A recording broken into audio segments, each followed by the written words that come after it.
An officer arrests a girl for theft, not knowing that she is the daughter of a general. Minutes later, her father shows up and the officer's life is ruined. Subscribe to find out what happens next. Where are you watching this from?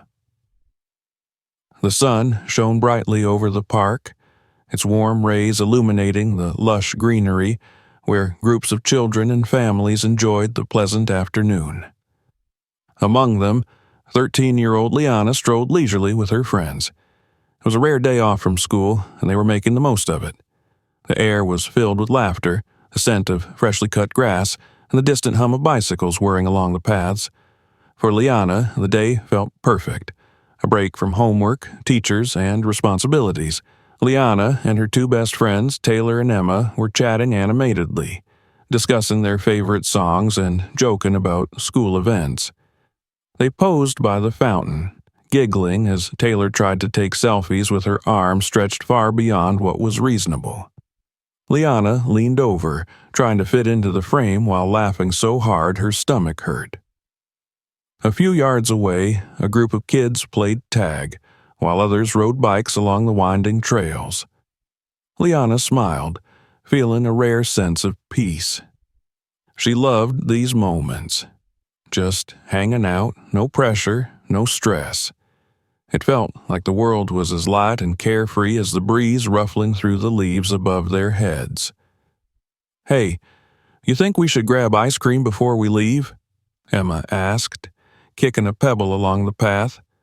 "Absolutely," Liana answered, her smile wide. "But Taylor's paying." Taylor rolled his eyes. "That's what you said last time. You two just want free stuff." They burst into laughter, and Liana's heart felt full. For the first time in a long while, she could just enjoy the moment, not thinking about grades, chores, or the pressures of being the daughter of a military man.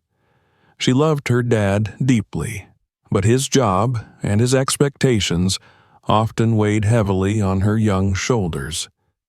As they walked along the path toward the playground area, a parked bicycle caught Liana's eye. It was sleek and new, the kind of bike that seemed to belong in a commercial rather than a park. "Look at that," she said, nodding toward it. "That thing's got to cost a fortune." Taylor whistled. "For real.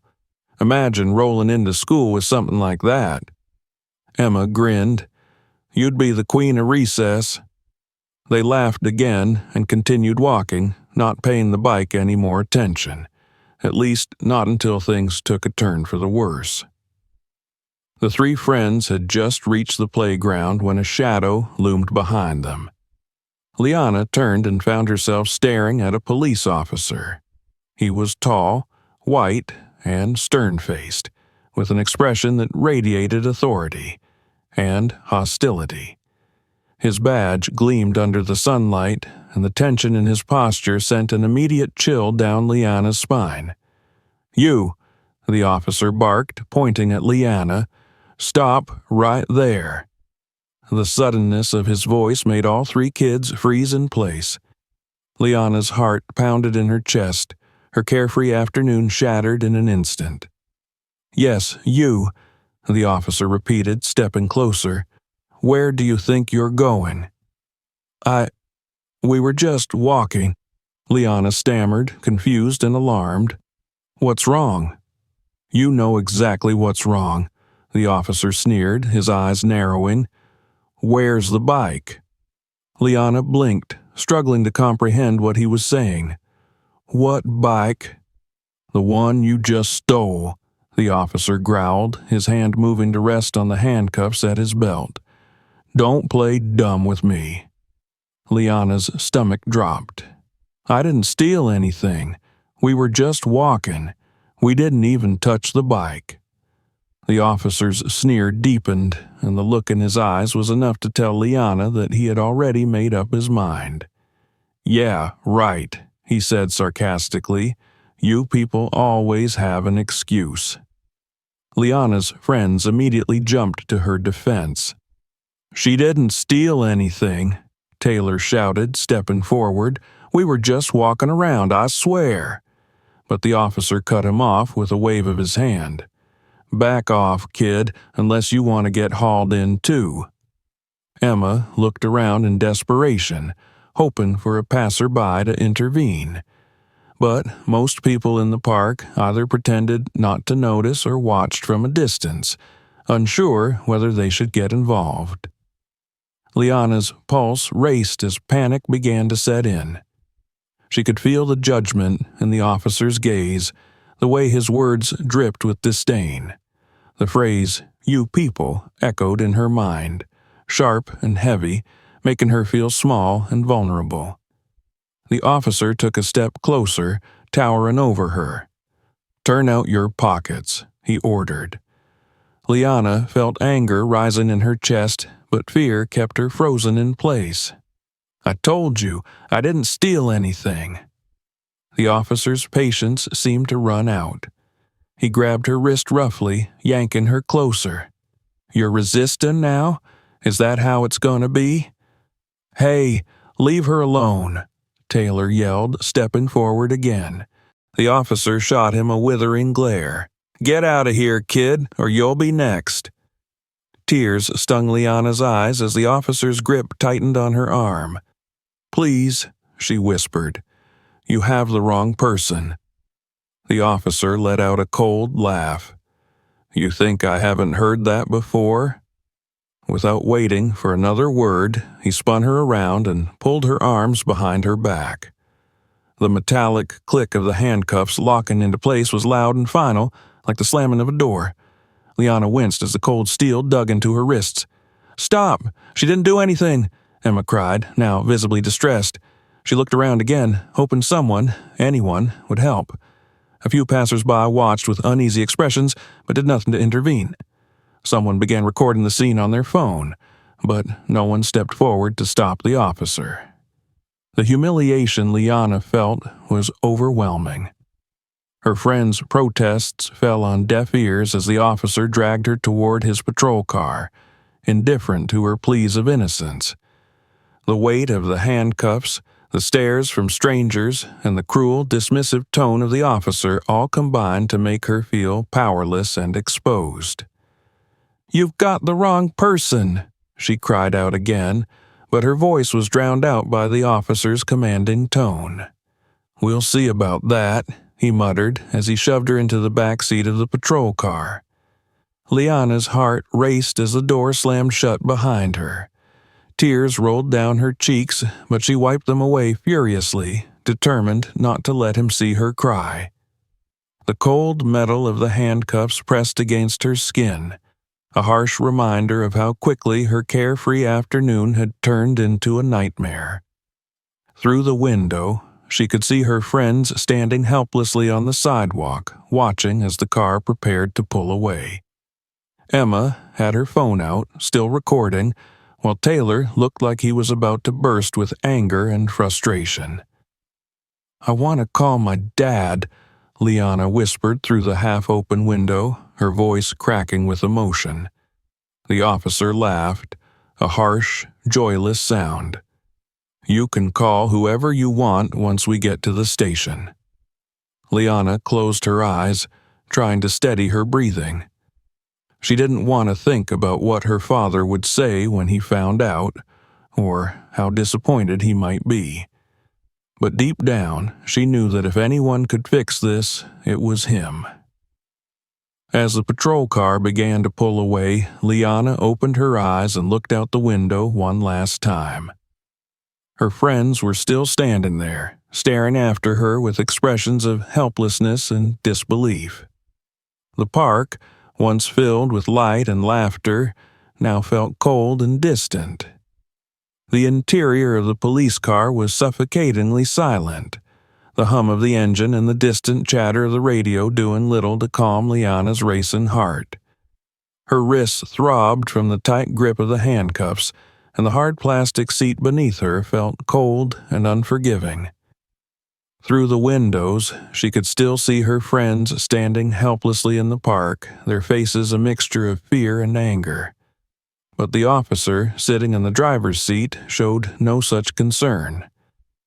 Officer Randall seemed almost indifferent to the fear he'd instilled in Liana.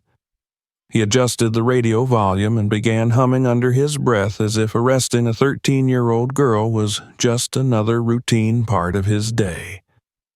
Liana's mind raced. She had never been in a situation like this before.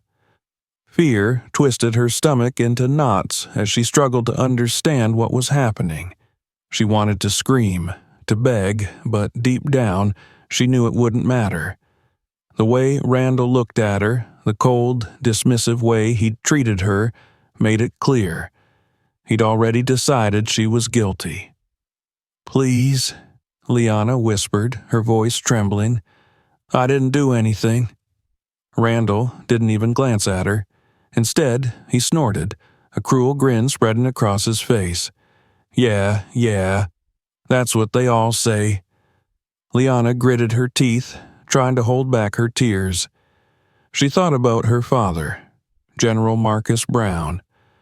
What would he say if he saw her like this? The thought of her father made her feel both comforted and anxious.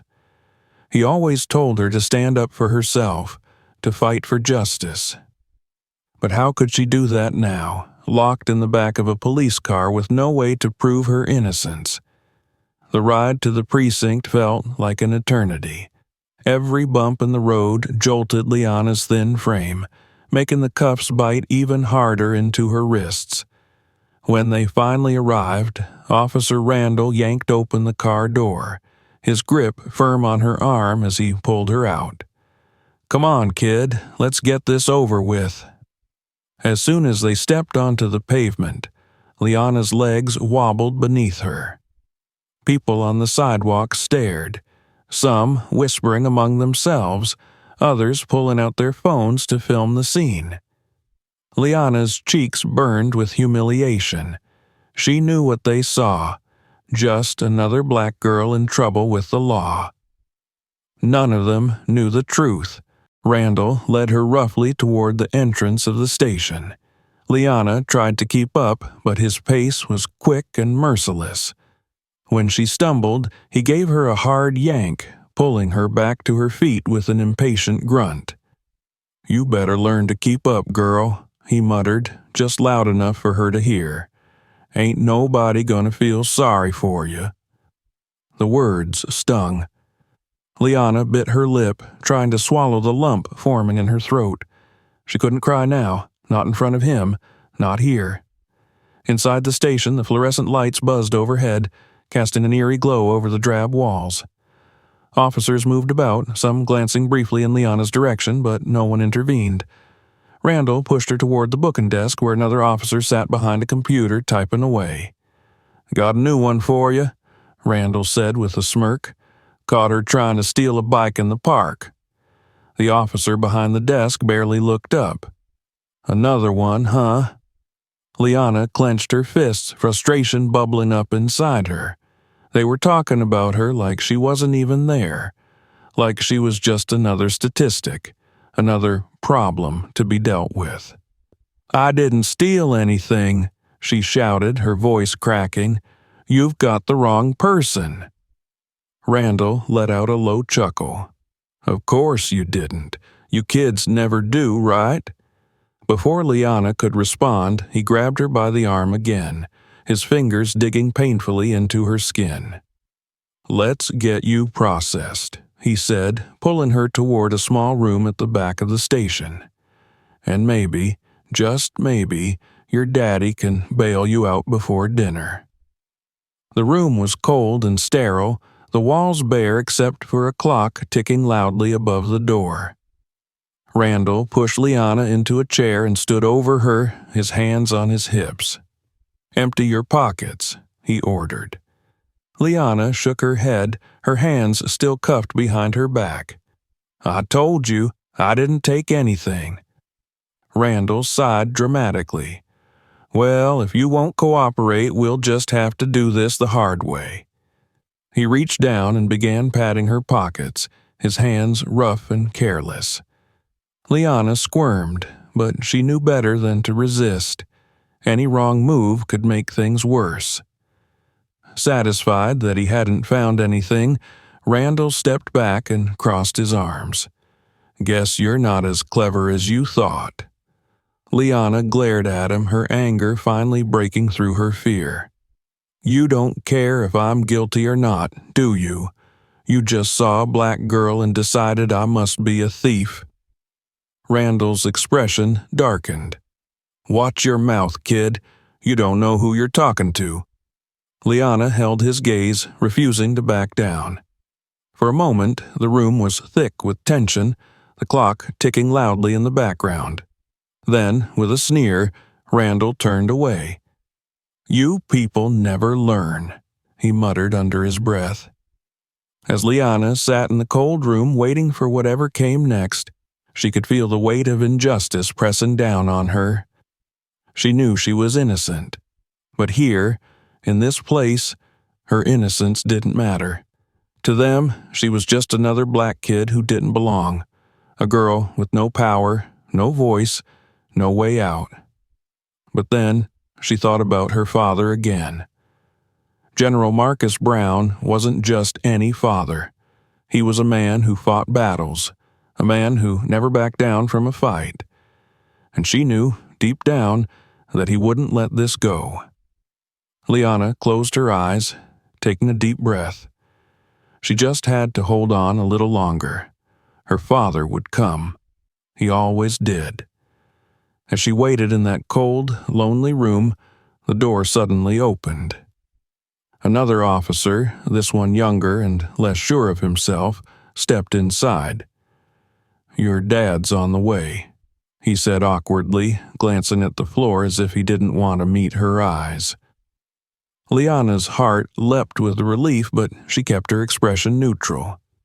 She wouldn't give Randall or anyone else the satisfaction of seeing her break. The minutes dragged on like hours. Outside, the hum of activity continued.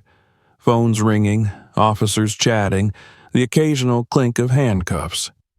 But inside the room, Liana sat perfectly still, her mind racing with a mixture of fear and hope.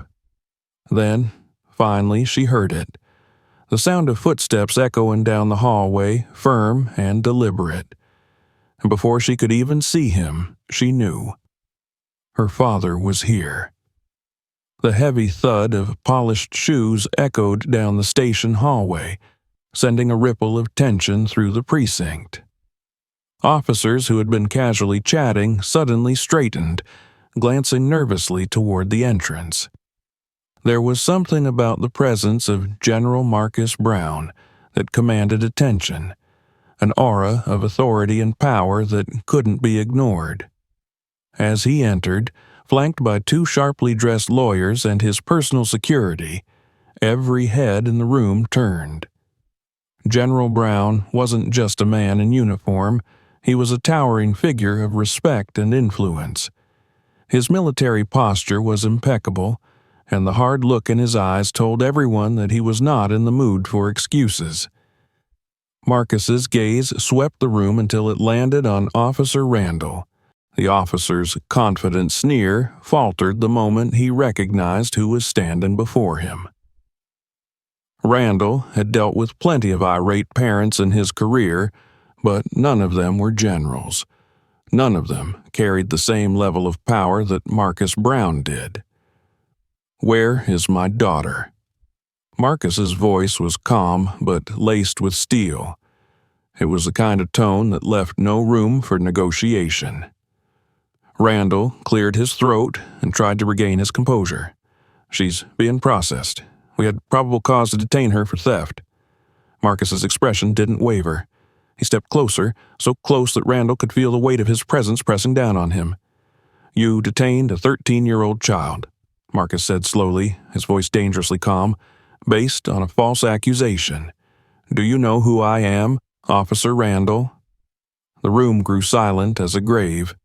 Randall swallowed hard, but before he could respond, Marcus continued, "I am General Marcus Brown, and that child you manhandled is my daughter." The lawyers at Marcus's side began pulling out documents, and one of them, a stern woman with sharp features, handed Randall a printed copy. This is a formal notice that you are now under investigation for unlawful detention and excessive use of force," she said curtly. Randall's arrogance began to crack under the pressure.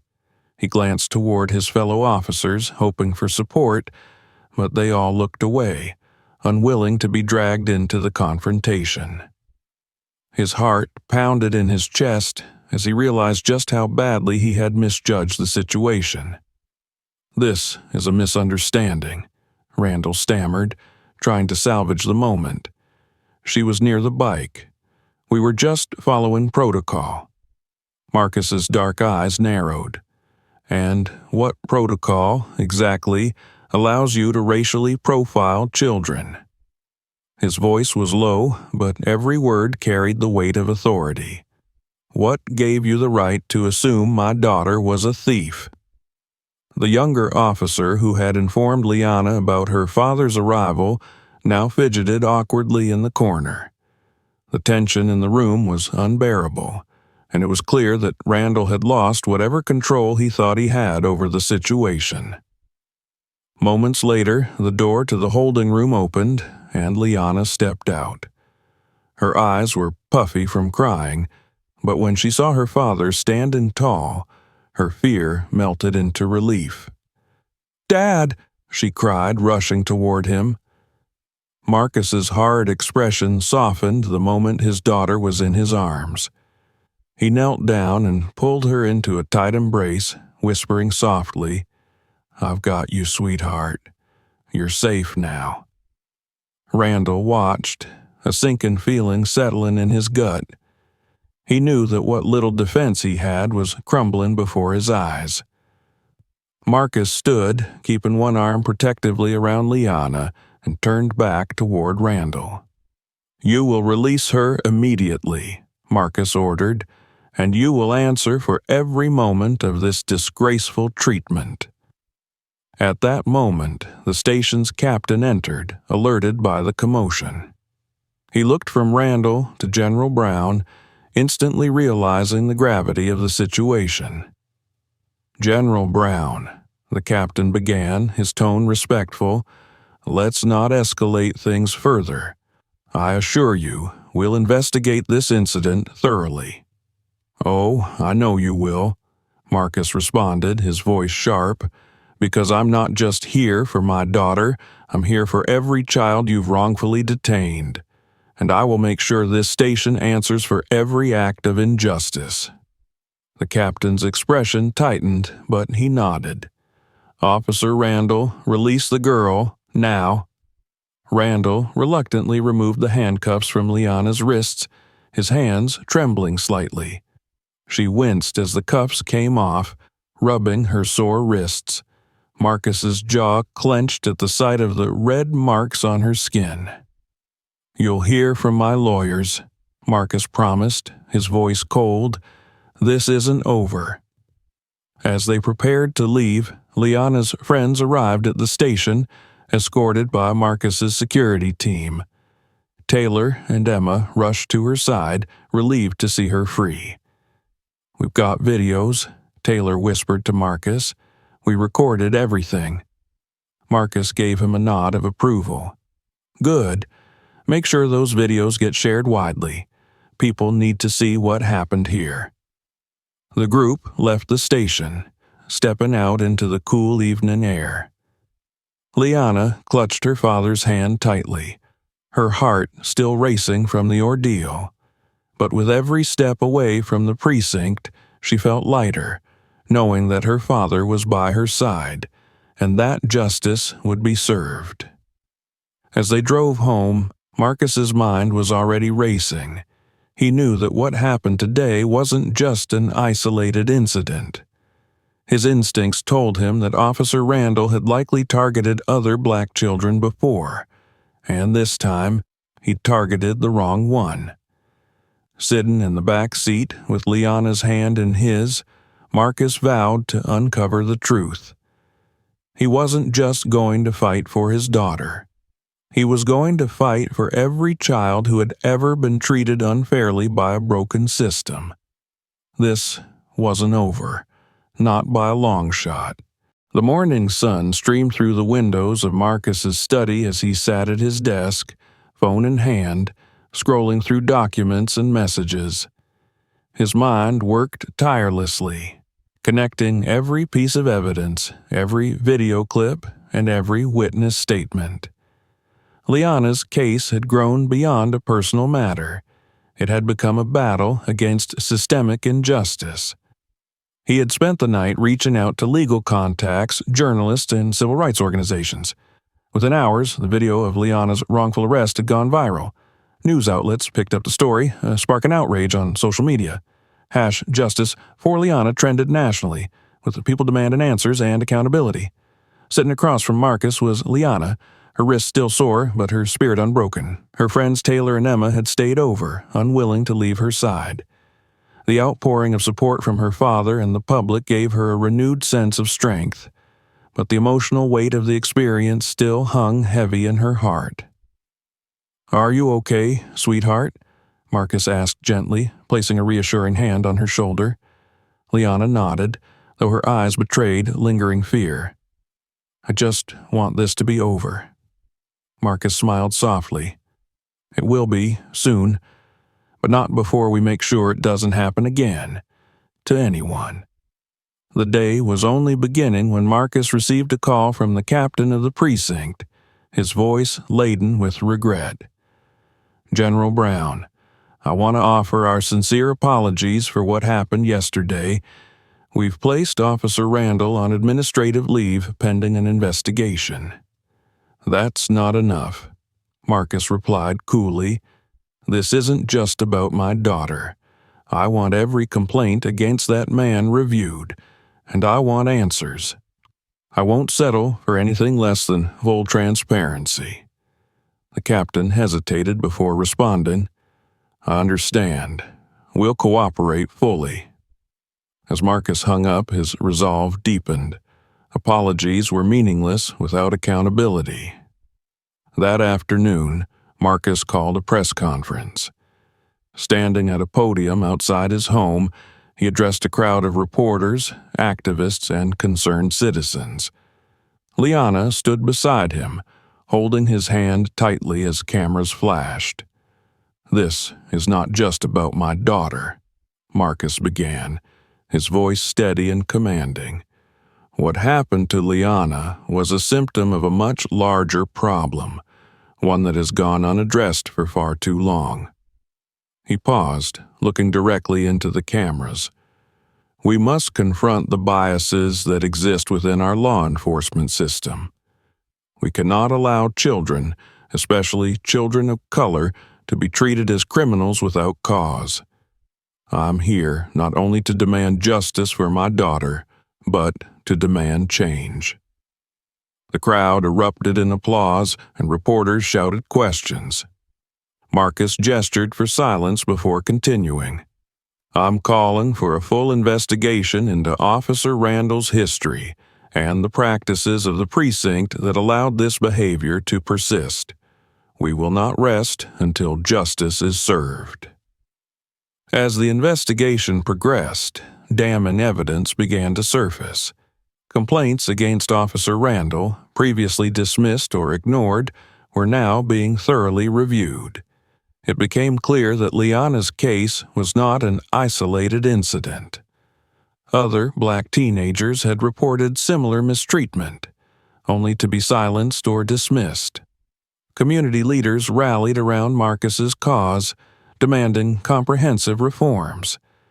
The public pressure grew too great for the police department to ignore. Officer Randall was officially fired, his actions condemned by both the department and the city. But Marcus knew that firing one officer wouldn't solve the deeper problem. "We need more than punishment," Marcus said during a meeting with the police chief and community representatives. "We need change, mandatory bias training for officers, stricter guidelines for detaining minors, and an independent oversight board to review complaints." The chief nodded, though the weight of the changes was evident in his expression. "We'll do it," he said. "We'll implement the reforms."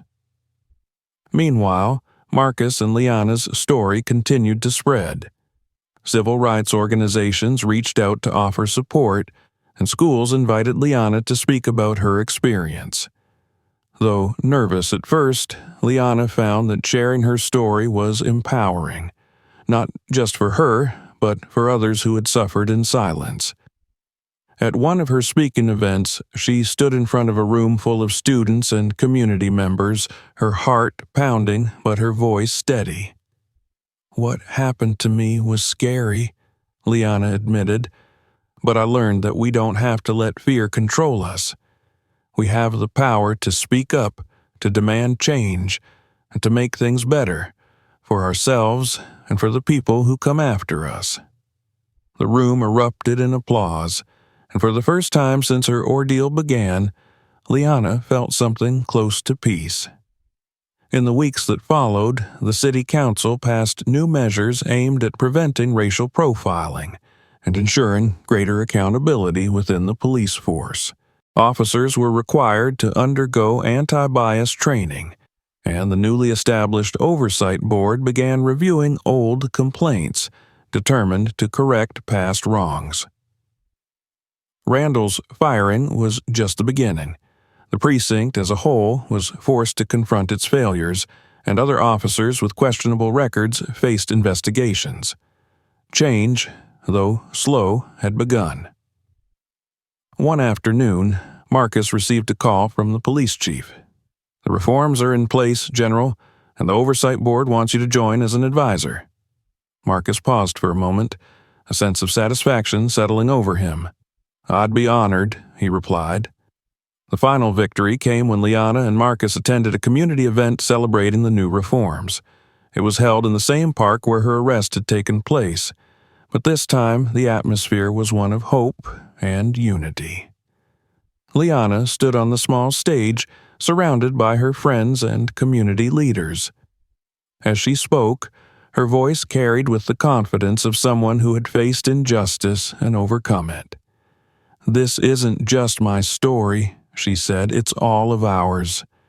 And it's proof that we can make things better if we stand together."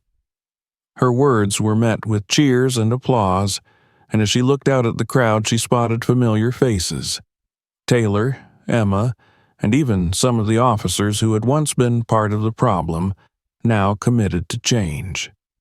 Among them stood Officer Randall, his uniform gone, replaced by civilian clothes. His expression was unreadable, but when their eyes met, he gave Liana a small, respectful nod. It wasn't forgiveness, it was acknowledgement.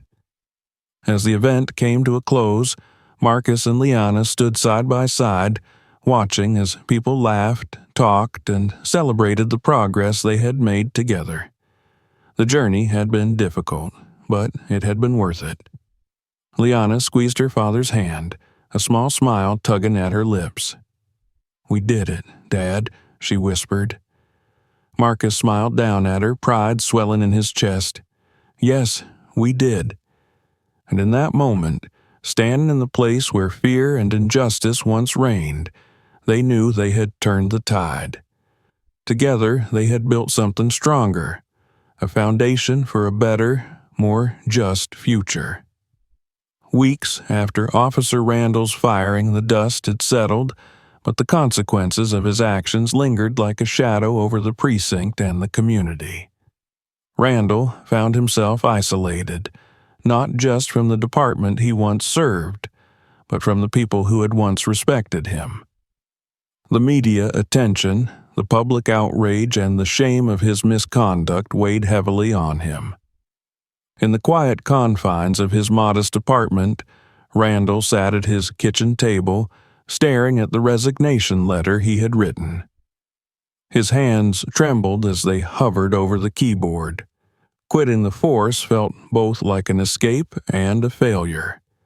He had spent years as a police officer, but now all that remained was regret, and the question of whether he could ever make things right. With a deep sigh, Randall printed the letter, folded it neatly, and tucked it into an envelope. As he sealed it, he felt a weight lift off his shoulders. But resignation alone wasn't enough to atone for what he had done. He needed to face his mistakes head on. The next morning, Randall walked into the police precinct for what he thought would be the last time. His resignation letter was clutched in his hand as he made his way to the chief's office.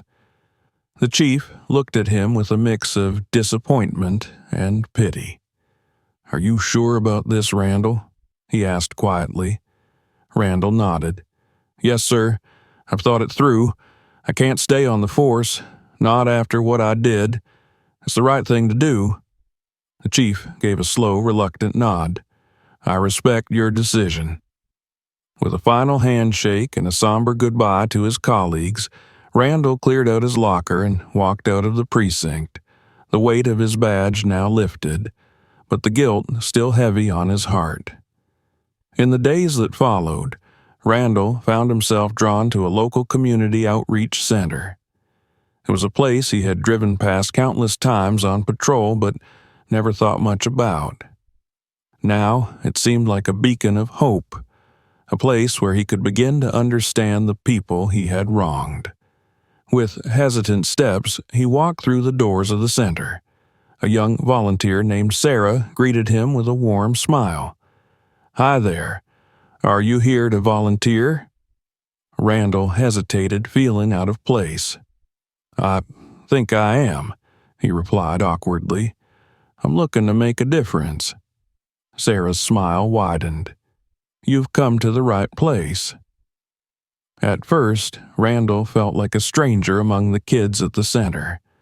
Many of them had stories that mirrored Liana's, experiences with unfair treatment, racial profiling, and a lack of trust in the system. Their distrust toward him was palpable. He was an outsider, a former officer who had been a part of the very system that had hurt them. But as the weeks went by, something began to shift. Randall listened. He didn't try to justify himself or make excuses for his past behavior. He simply listened to the kids' stories, their fears, frustrations, and hopes for a better future. And in doing so, he started to see the world through their eyes.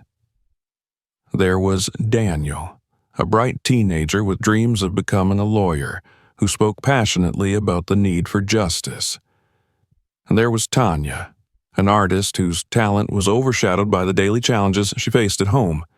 Each child had a unique story, a perspective Randall had never considered before. One afternoon, during a group discussion about trust and relationships with authority figures, a teenager named Jason spoke up. "It's hard," he said quietly. "You grow up feeling like you're always being watched, like you're guilty before you even do anything." Randall felt a pang of guilt as Jason's words hit close to home. The memory of Liana's arrest haunted him, and he knew that he had been a part of the problem Jason described. Taking a deep breath, Randall decided to do something he had never done before: be vulnerable. "I used to be a police officer," he said, his voice low and hesitant. The room fell silent. All eyes were on him now, and he could feel the tension thick in the air. "I made a terrible mistake," Randall continued. "I accused an innocent girl of stealing because of my own biases. It cost me my job, but more importantly, it hurt her, and I've regretted it every day since." Jason crossed his arms, skeptical. "So what? You think saying sorry fixes everything?" Randall shook his head. "No, I know it doesn't. But I'm here because I want to learn. I want to do better. I want to make amends, not just to her, but to everyone I've hurt." The silence lingered for a moment longer, and then, to Randall's surprise, Jason gave a slow nod. "Takes guts to admit that," the teenager muttered, his voice grudgingly respectful. As the weeks passed, Randall became a regular fixture at the outreach center. He helped with after-school programs, organized community events, and spent hours talking to the kids, learning from them as much as they learned from him. Slowly but surely, The walls of distrust began to crumble, replaced by a tentative sense of connection. One day, Sarah pulled him aside with a grin. "You know," she said, "you're actually making a difference." Randall smiled, though it was a bittersweet one. "I hope so," he replied. "It's the least I can do." Meanwhile, Marcus and Liana continued their advocacy work, partnering with local organizations to implement lasting change. Liana's story became a symbol of resilience, and she found herself speaking at schools, community centers, and even police academies, sharing her experience and encouraging others to challenge their biases. At one of these events, Liana spotted Randall sitting quietly at the back of the room. Their eyes met, and for a moment, the memory of that fateful day at the park flickered between them. But instead of anger or fear, Liana offered him a small, encouraging smile. Randall felt a lump form in his throat as he nodded in return. It wasn't forgiveness, at least not yet, but it was a start. And for the first time in a long while, he felt like he was on the right path. Randall's journey toward redemption was far from over, but he knew that change wasn't something that happened overnight. It was a process, one that required humility, patience, and a willingness to confront the uncomfortable truths within himself. And as he stood on the steps of the outreach center, watching the sun set over the city, he knew that he was ready to face whatever came next. Thank you for watching. If this story resonated with you, don't forget to hit that subscribe button and stay tuned for more powerful content. Click on the next video right here. You won't want to miss it. And let us know in the comments, where are you watching this from? Together, we can keep the conversation going and inspire change. See you in the next one.